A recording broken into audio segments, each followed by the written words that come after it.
আসসালামু আলাইকুম, সবাই কেমন আছেন? আশা করি সবাই ভালো আছেন। তো চলে আসলাম নিউ একটি ভিডিও আপনাদের সাথে শেয়ার করতে। দেখেন আজকে খামার পরিষ্কার করছি, তারপরে সবগুলা মুরগি একসাথে করে ফেলছি।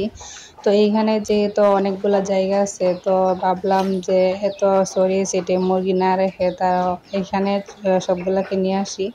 তো তার জন্য আমি এখানে সবগুলাকে নিয়ে আসছি, একসাথে করে ফেলছি মুরগি।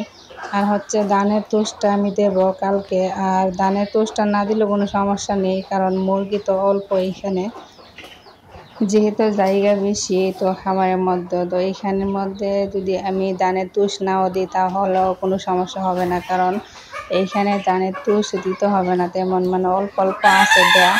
তো মুরগি যদি বেশি থাকতো জায়গার পরিমাণ, তো মানে জায়গার পরিমাণে যদি মুরগি বেশি থাকতো তাহলে ধানের তুষ দেওয়া লাগতো, কারণ না হলে দুর্গন্ধ সৃষ্টি হতো। মুরগি যেহেতু অল্প জায়গা থেকে অল্প মুরগি, মানে জায়গা বেশি মুরগি অল্প, তার জন্য মানে অল্প দিয়ে আমি অল্প অল্প ধানের তুষটা দিয়ে দিয়েছি, মানে আগেই ছিল। তো এখন দেখেন খামারটা অনেকটা পরিষ্কার হয়েছে, তো সবগুলা মুরগি একসাথে এখন করে ফেলছি। তো আলহামদুলিল্লাহ সবগুলো মুরগি সুস্থ আছে। আর এখন হচ্ছে মুরগিগুলা যখন একসাথে আসিল, মানে এখন আসছে, তখন সবাই লাফালাফি করতেছে, দৌড়াদৌড়ি করতেছে, তারপরে অনেকটা আনন্দ করতেছে ওরা।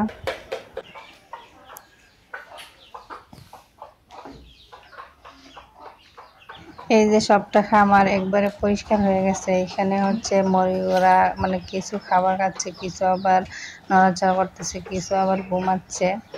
অনেক সুন্দর পরিবেশ।